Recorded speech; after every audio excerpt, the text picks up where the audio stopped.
नमस्कार, मी अमित गद्रे. तुम्ही पाहता न्यूज 18 लोकमत आणि बुलेटिनची सुरुवात आजच्या दिवसातल्या सगळ्यात मोठ्या बातमीने करूया. संतोष देशमुख हत्या प्रकरणी अखेर वाल्मिक कराडवरती मकोका अंतर्गत गुन्हा दाखल करण्यात आलेला आहे. कराडवरती 302 अंतर्गत मकोका लावला असल्याची माहिती सरकारी वकिलांनी दिली आहे. तर वाल्मिक कराडच्या ताब्याची एसआयटीला परवानगी देण्यात आलेली आहे. त्यामुळे कराडला उद्या पुन्हा कोर्टात हजर करण्यात येणार आहे.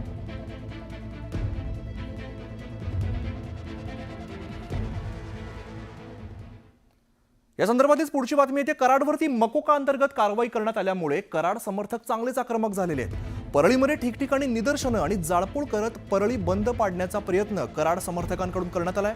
तर कराडवरती जातीवादातून कारवाई करण्यात येत असल्याचा आरोप समर्थकांकडून केला जातोय. या कारवाईला कराड समर्थकांकडून तीव्र विरोध करण्यात आलेला आहे.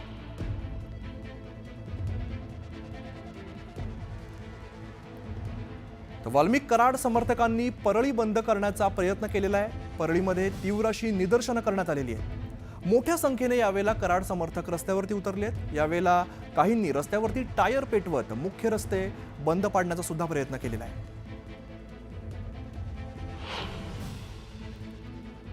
रस्त्यावरती टायर पेटवून कराड समर्थकांनी निदर्शनं केलेली आहेत. जातीवादातून खोट्या गुन्ह्यात अडकवल्याचा आरोप करत जोरदार घोषणाबाजी कराड समर्थकांनी केलेली आहे. यावेळेला पोलिसांनी परिस्थिती नियंत्रणात आणण्याचा प्रयत्न केलाय, पण जमावाकडून पोलिसांसमोर टायर पेटवण्यात आलेला आहे.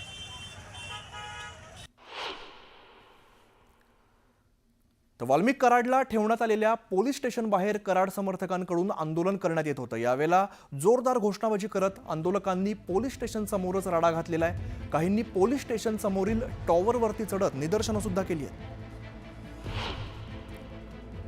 एकीकडे टॉवरवरती चढून निदर्शनं सुरू होती, तर दुसरीकडे कराड समर्थकांनी संदीप क्षीरसागर, सुरेश धस आणि जरांगें विरोधात आंदोलन केलेलं आहे. जातीवादातून कराडवरती खोटे आरोप केलेत आणि आंदोलन करून सरकारवरती दबाव आणत असल्याचा आरोप आंदोलकांनी केलेला आहे. यावेळेला पोस्टरला काळं फासत निदर्शनं करण्यात आली आहेत.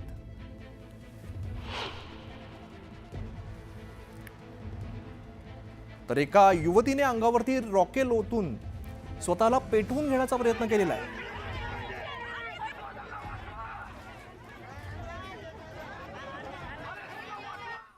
तर वाल्मिक कराडवरती मकोका लावण्यात आल्यानंतर वाल्मिक कराडच्या आईकडून पोलीस स्टेशन समोर ठिय्या आंदोलन करण्यात आलेलं आहे.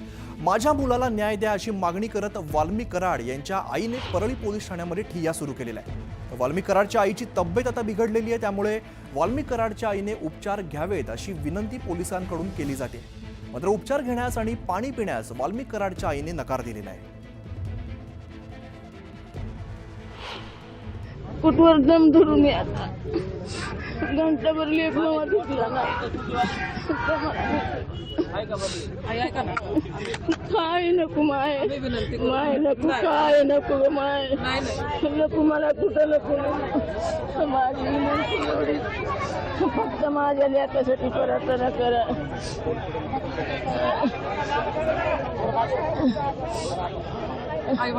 नको माय, नको माय, नको हारणे, काय होत नाही मला, हे नको, काय नको.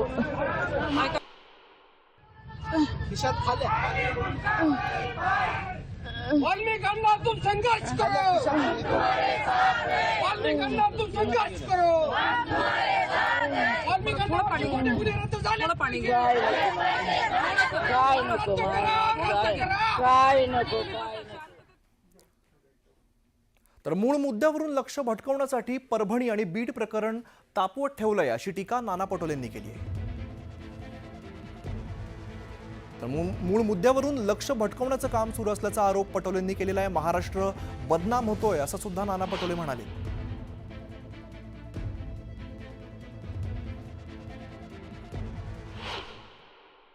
त्याच्यात कोण कोण सामील आहेत? नुसतं वाल्मिक कराड पुरतच नाही आहे कथा, त्याच्या पुढे गेलेली आहे. सरकारमध्ये 65% मंत्री जे आहेत ते सगळे दागी आहेत. त्यांच्यावर भयानक आरोप आहेत. म्हणजे सांगायला तात्पर्य असं आहे की आता हे सरकारच खुन्यांचं सरकार आहे काय, असाही प्रश्न आता निर्माण झालेला आहे. आणि आता नाशिकमधून एक महत्त्वाची बातमी आहे. नाशिकमध्ये नायलॉन मांजाने एकाचा बळी गेलेला आहे. नाशिकच्या पाथर्डी इंदिरानगर परिसरातील ही घटना आहे. नायलॉनने जखमी झालेला जिल्हा रुग्णाला उपचारासाठी दाखल केलं होतं. मात्र उपचारापूर्वीच त्याचा मृत्यू झाल्याचा डॉक्टरांकडून घोषित करण्यात आलेला आहे. सोनू किसन धोत्रे असं नायलॉन मांजामुळे मृत्यू झालेल्या 23 वर्षीय युवकाचं नाव आहे.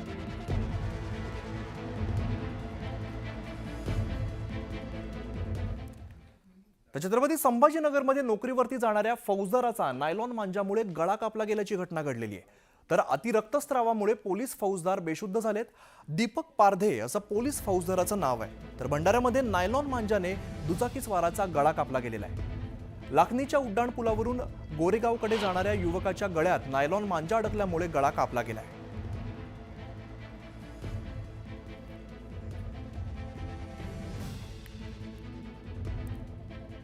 नागपुरातील 14 उड्डाणपूल आज बंद ठेवण्यात आलेले आहेत. मकर संक्रांतीला दरवर्षी नायलॉन मांजामुळे उड्डाणपुलावरती अपघात होतात.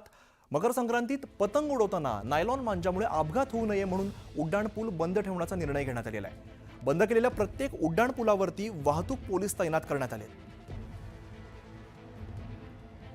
मकर संक्रांतीच्या निमित्तानं नागपूरमध्ये तरुणांकडून मोठ्या प्रमाणात पतंगबाजी केली जाते आणि ही पतंगबाजी करत असताना अनेक वेळा ज्या आहेत नायलॉन मांजाचा वापर होत असतो. हा नायलॉन मांजा पतंग कटल्यानंतर ज्या पद्धतीने रस्त्यावरून जातो त्या रस्त्यावरून जात असताना कुठलाही अपघात होऊ नये याकरिता नागपूर शहरातले 14 उड्डाणपूल जे आहेत ते आज रहदारीसाठी बंद करण्यात आलेले आहे. कारण उड्डाणपुलाची उंची साधारणतः 20 ते 50 फुटांपर्यंत असतं आणि पतंगीचा मांजा देखील जो आहे तो त्या हाईट वरून जातो. त्यामुळे ज्यावेळी उड्डाणपुलावरून नागरिक जातात त्यावेळी गेल्या काही वर्षातले जर आकडे पाहिले तर उड्डाणपुलावरती जे आहेत ते नागरिकांचे नायलॉन मांजामुळे अपघात होत असल्याचं पाहायला मिळालं. अनेकांचे गळे असतील किंवा अनेकांची जीवितहानी देखील यामुळे झालेली आहे. त्यामुळे खबरदारीचा उपाय म्हणून जे आहे ते नागपूर पोलिसांनी आजच्या दिवशी जे आहे ते उड्डाणपूल बंद ठेवण्याचा निर्णय घेतलेला. आपण सध्या सीताबर्डी इथल्या आदिवासी गोवारी उड्डाणपुलावर आहेत आणि आपण पाहतोय की उड्डाणपुलाच्या दोन्ही बाजूची वाहतूक जी आहे ती पोलिसांनी बॅरिकेटिंग करून जी आहे ती बंद केलेली आहे.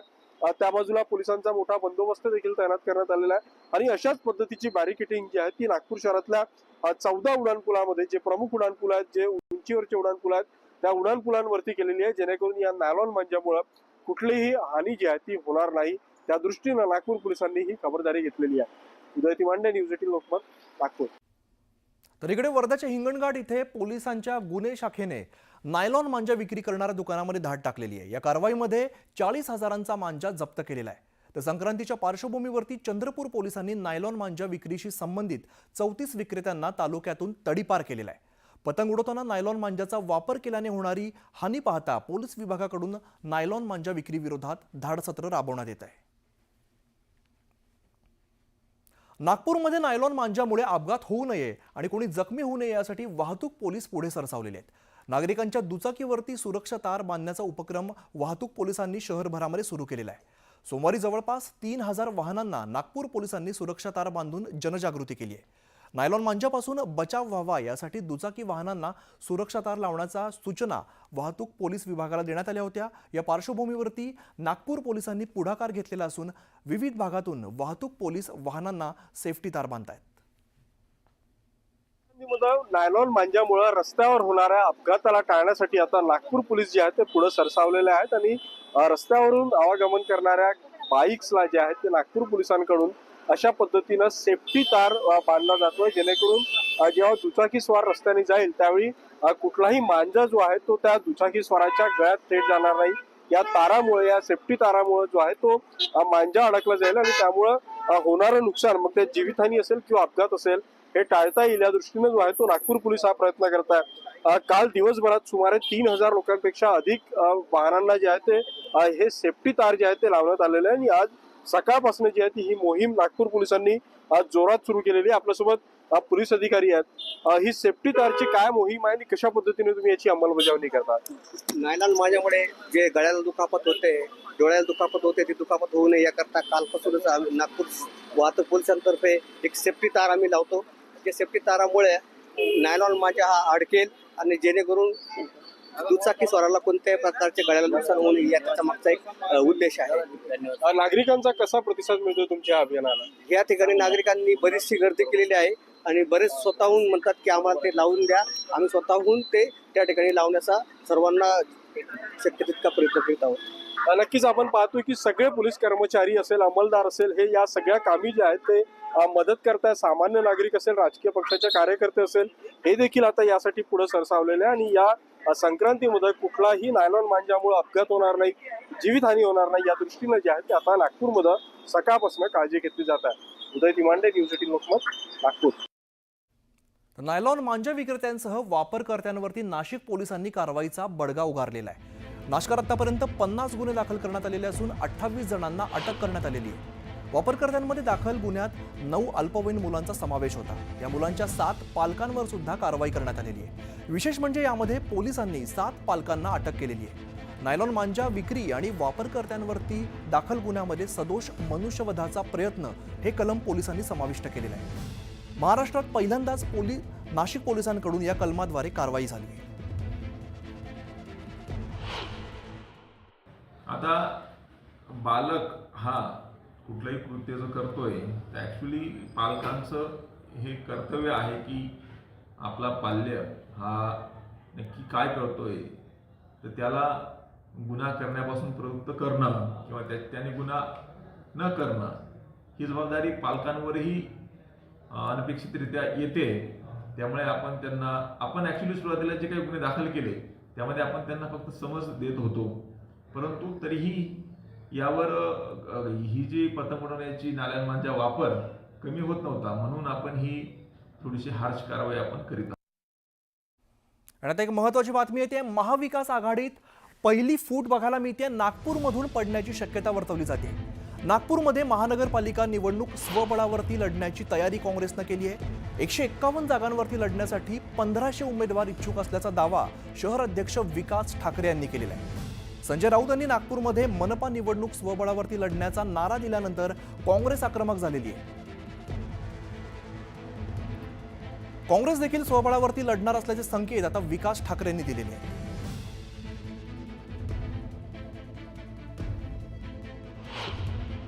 जेव्हा महानगरपालिकेची मुदत संपली 3 वर्षाआधी आणि तेव्हापासूनच आमची तयारी झाली होती. आम्ही सगळ्यांचे फॉर्म मागितले होते. जवळपास 1500 लोकांनी 151 जागेसाठी अर्ज केलेले आहे आणि निवडणुका लांबणीवर गेल्या तर एका प्रभागात किती लोक आले आम्ही सॉर्टिंग करून त्या लोकांना कामाला लावलेलं आहे आणि जवळपास सर्वच प्रभागात उमेदवारी अर्ज आलेले आहे. मग आम्हाला लढायला काहीच हरकत नाही ना. जर कोणत्या प्रभागात उमेदवार नाही असा उमेदवाराचा वनवाय असं काही नाही आहे.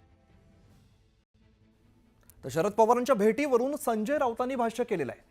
महाराष्ट्रात एकमेकांना भेटत राहिलं पाहिजे. कटुता ही सत्ताधारी पक्षामध्ये आहे.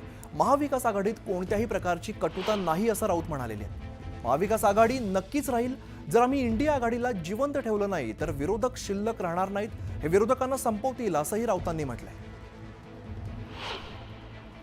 शरद पवार साहेब आणि मी भेटलो यात नवीन काय. महाराष्ट्रामध्ये एकमेकांना भेटत राहिलं पाहिजे. कटुता जी आहे ती सत्ताधारी पक्षामध्ये, महाविकास आघाडीमध्ये कोणत्याही प्रकारची कटुता किंवा भेदाभेदी नाही.